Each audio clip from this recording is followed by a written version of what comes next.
Good evening, good evening. Welcome to the Traffic Commission meeting on Thursday, December 14th, 2023.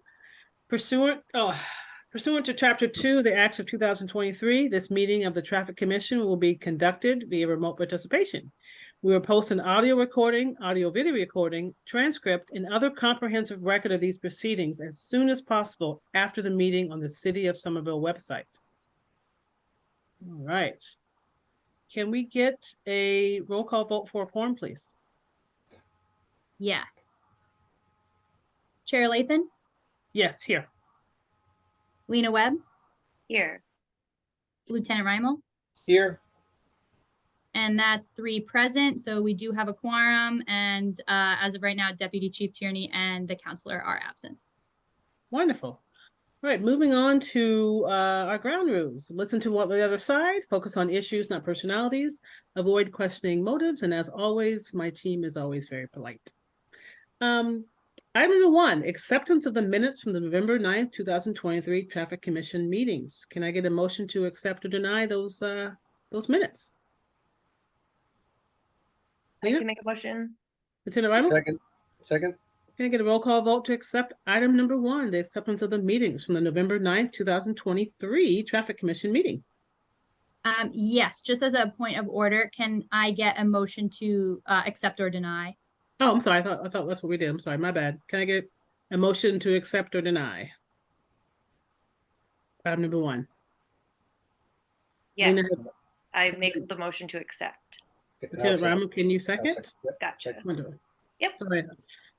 I missed that. Went right to the vote. All right. Now, can we get a roll call vote to accept item number 1? Yes. Chair Lathan? Yes. Lena Webb? Yes. Lieutenant Reimel? Yes. And that's 3 yes, and the motion carries. Wonderful. Item number 2, request for accessible parking space for 84 Tin Hills Road to be located at 86 Tin Hills Road. Who is here to discuss this item? So Adrienne Pomeroy, the ADA coordinator, couldn't make it to the meeting tonight, so she asked me to relay to the commission that she has reviewed this application and she supports approval and just wants to note that the location is listed at 86 Ten Hills Road because 84 Ten Hills Road, which is the residence, only has a really small section of curb in between driveways, so it's not large enough for a legal parking space. So we'll put it at the one house over, which is the closest legal space available. Wonderful. Any discussion on this item?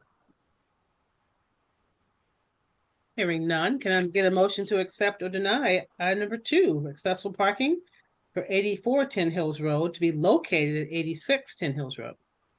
I'll make the motion to accept this time. Great. Can I get a second, Leah? I'll second that. Thank you. Can I get a roll call vote to accept item number 2, please? Yes. Chair Lathan? Yes. Lena Webb? Yes. Lieutenant Reimel? Yes. And that's 3 yes, and the motion carries. Wonderful. Unless I hear any objections, I'd like to combine items number 3 and 4, fire lanes. So item number 3, any objection to that, my team? All right, hearing none, great. Item number 3 is request to rescind the 2 fire lanes on Palmer Ave, currently listed in the regulations as fire lane north side of Palmer Ave, the entire length from Franklin Street to the dead end at 93 feet.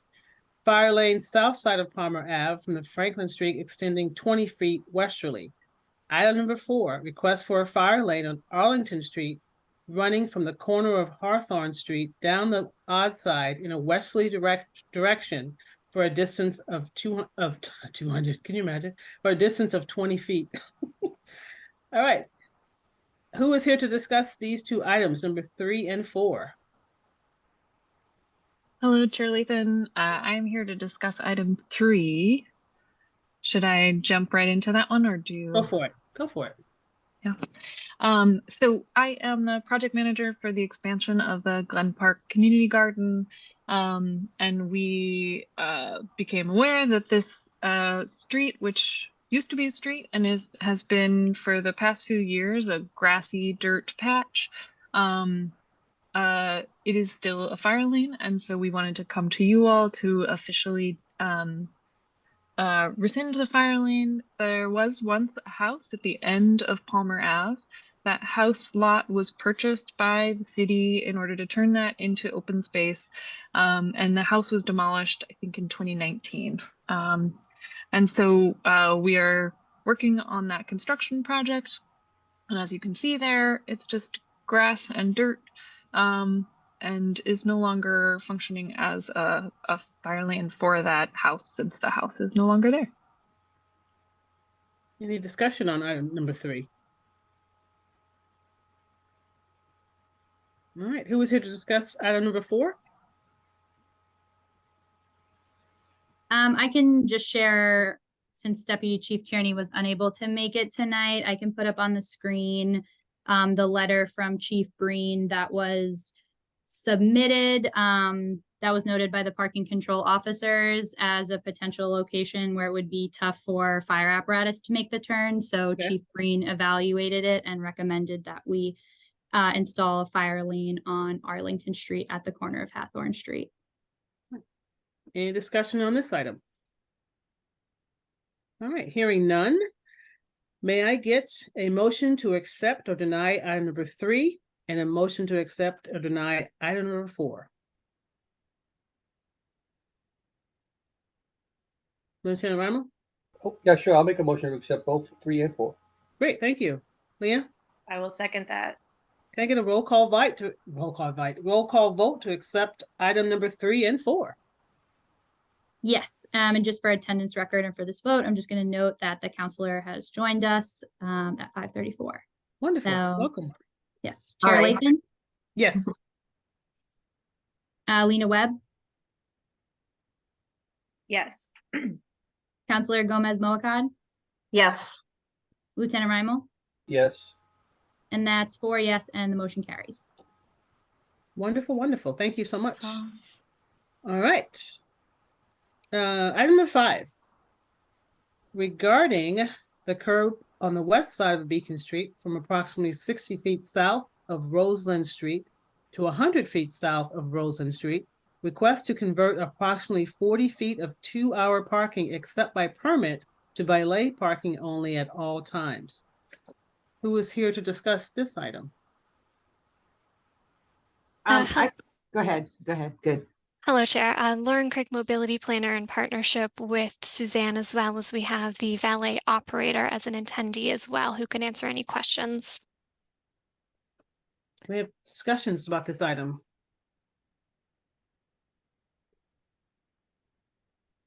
Hearing none, can I get a motion to accept or deny item number 5? Councilor Moacad Gomez, this was your last meeting?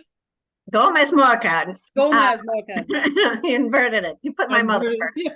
Thank you. Can I just get a clarification on this? So what are we valeting for?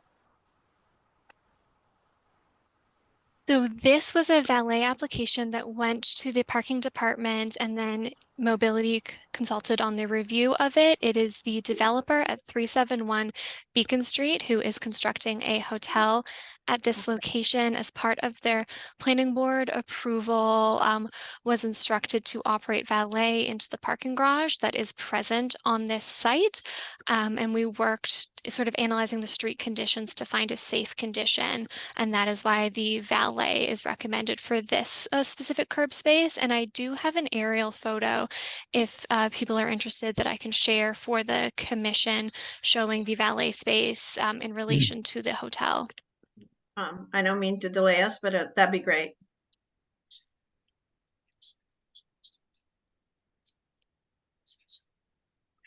I don't believe I have current sharing capabilities. Oh yeah, I just made you a co-host, so you should be able to now.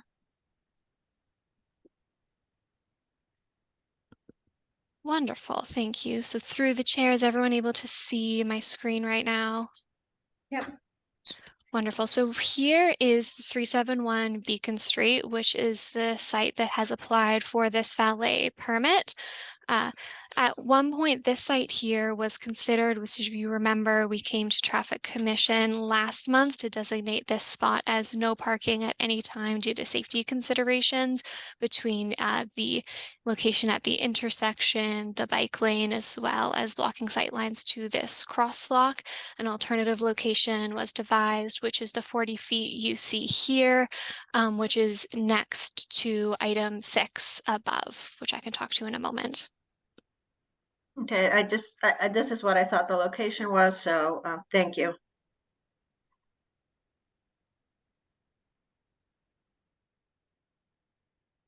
So I'm okay doing a motion to approve.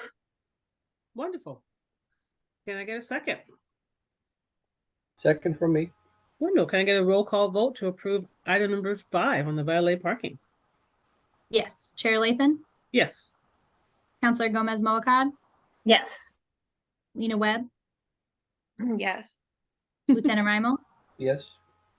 and that's 4 yes, and the motion carries. Wonderful, wonderful. Lena, you felt less than enthusiastic on that one. Are you okay? Yeah, no, my cats get fed in about 20 minutes, and so I'm always on mute because they like yowl. So I have to remember to go on and off mute because I'm like, you guys don't want to hear that. All right. I'm good. I want to know what they do in daylight savings when the time changes. They know exactly that they should have been fed an hour ago. It doesn't, like, they get used to it, but it is rough that week. I know that I think animals think we're the dumbest things in the world. Sorry too. I agree. I think that's exactly. They're looking at me right now, nodding their little heads. Well, we'll move through it to avoid the howling. Item number 6, regarding the curb on the west side of Beacon from approximately 20 feet south of Roseland Street to approximately 60 feet south of Roseland Street. Request to designate a loading zone between 9 a.m. and 7 p.m. and permit parking at all other times. Who's here to discuss this item or present? Me again, Chair Lauren Craig, Mobility Planner. Do you have slides in the presentation for this? I can share the same slide. Great.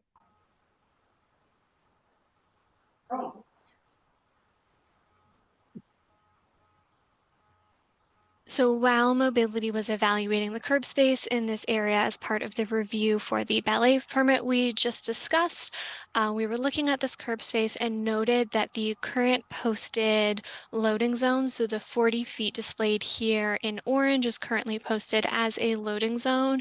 It is not marked in the traffic regulations. We wanted to make sure to designate and record that, as also assign hours to said loading zone. And so we discussed with the business owner on this curb of the bookcase store to determine the appropriate hours for the loading zone to operate, and then wanted to designate the remaining hours to be permit parking at all other times to make up for the loss of parking associated with the valet parking designation here.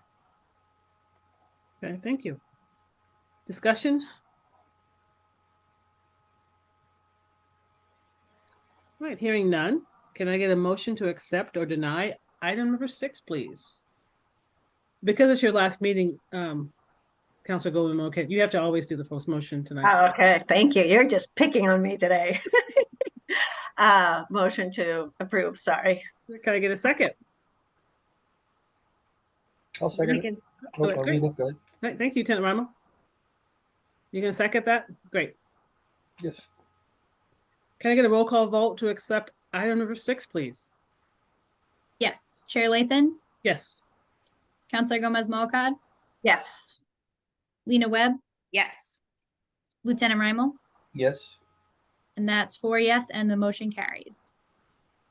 Right, item number 7, the last one of the night, regarding the curb on the west side of Edmund Street from approximately 110 feet north of Bonaire Street to approximately 360 feet north of Bonaire Street. Request to convert approximately 250 feet of resident permit parking to no parking at any time. Who is here to discuss this item? Is this you, Lauren? Through the chair, this is Greg Hannafin. Oh, from great. Ability Division, and I have some slides to share as well. Always love a picture show.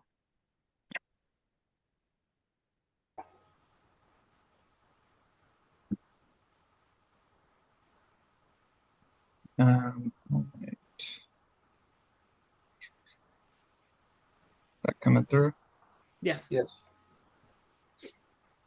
Okay, so this is Edmund Street. It is just west of McGrath Highway, just south of the intersection of McGrath and Broadway that is to the right of the screen. The regulation change requested is to change resident permit parking to no permit parking in the spaces within this box. It's approximately 6 resident permit parking spaces, and approximately 3 would be retained. Some background context. So the mobility division, as part of the relocation of the Winter Hill School to the Edgerly building, was asked by the mayor and the superintendent to examine safer alternatives to crossing McGrath Highway, and in particular the McGrath Highway Broadway intersection. One of the alternative routes, safe routes to school routes that was identified is crossing at the footbridge over McGrath Highway at Otis Street.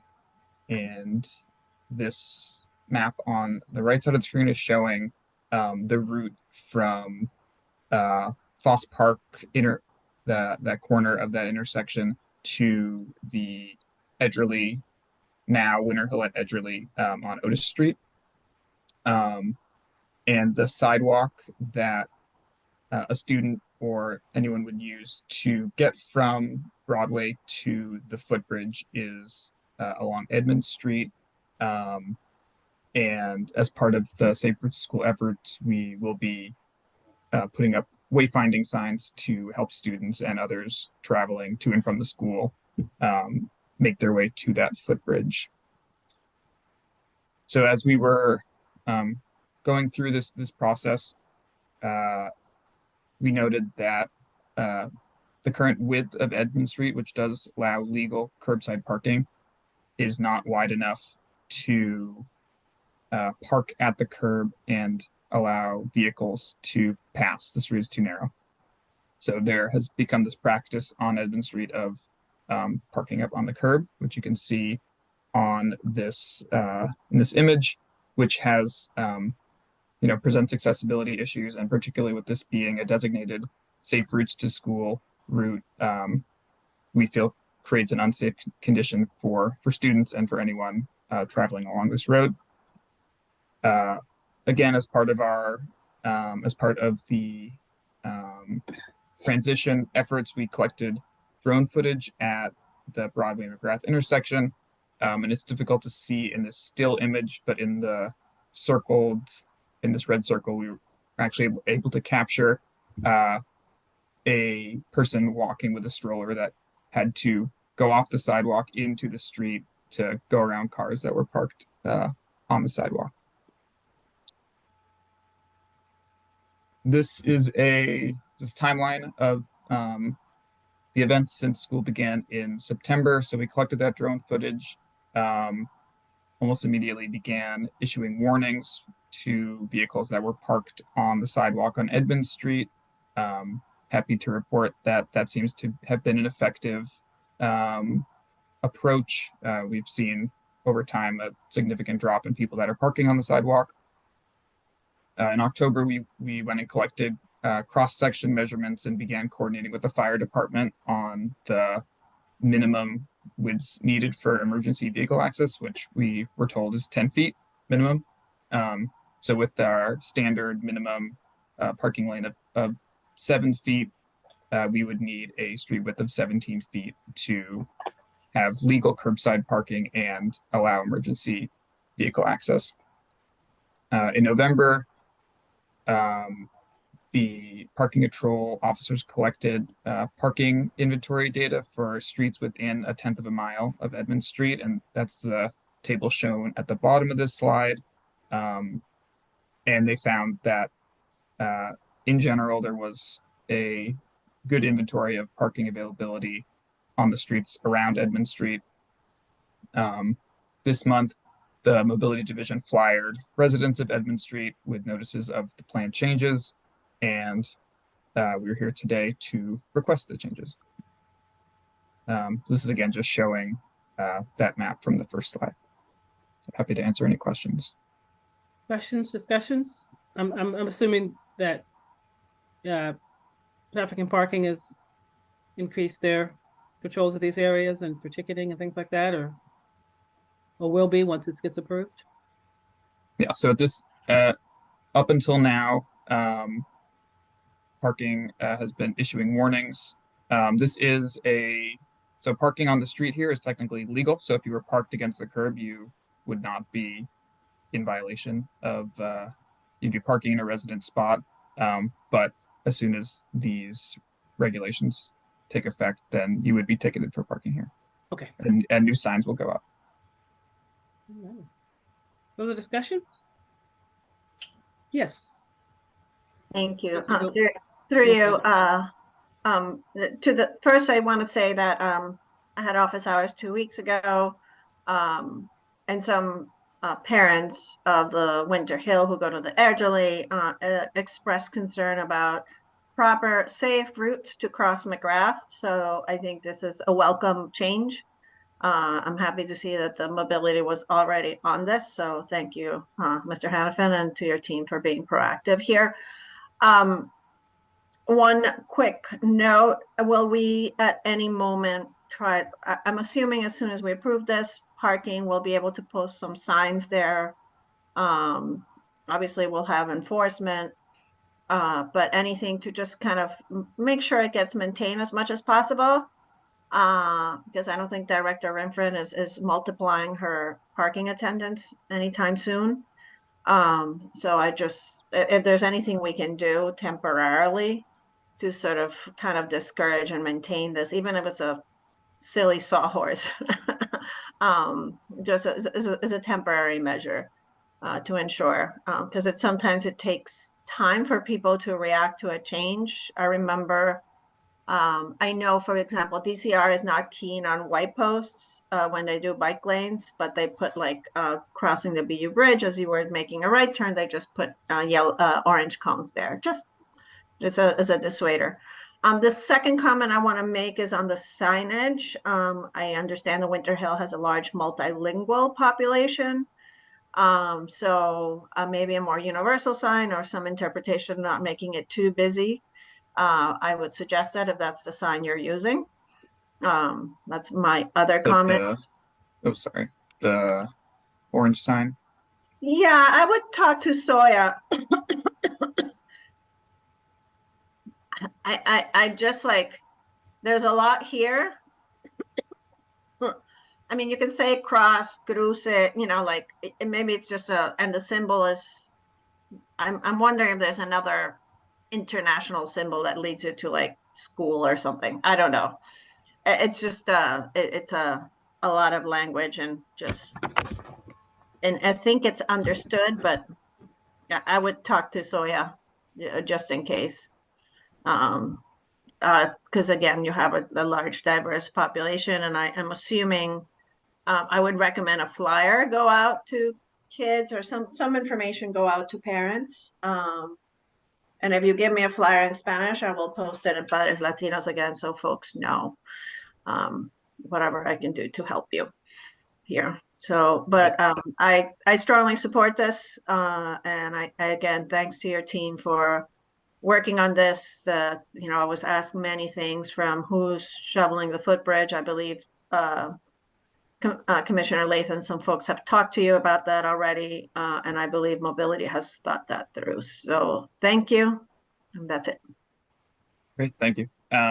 So this wayfinding signage was part of a larger outreach effort to families of the Winter Hill School. So I'm happy to thank you for the comment about the translation, and I'm happy to share the website and communications that went out to families at the beginning of the year too. But they already have this, and again, I'm gonna defer, the vice president of the PTA there, Gandhi Aldana is very proactive, so maybe it's perfectly fine. But I'm happy to post this so folks are reminded that we've cleared that path. The other thing that will need to happen in the winter months is to ensure that those sidewalks are shoveled. So if we talk to ISD to just do a little stricter enforcement, I don't want to be unfair, but we will need it shoveled as well. Because that can be there are kids who sometimes won't go to school if there's snow on the ground. So Definitely.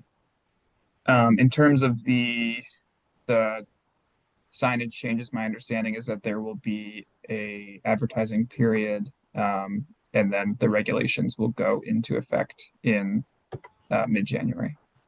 okay, great, thank you. All right, any further discussion? Hearing none. Guess Motion who to gets a approve. motion to accept or deny item number 7? I got you. Motion to approve. Can I get a second? Second. All right, can I get a roll call vote to approve item number 7 regarding the curb cut on the west side of Edmund Street, approximately 110 feet south of Bonaire Street to approximately 360 feet north of Bonaire Street.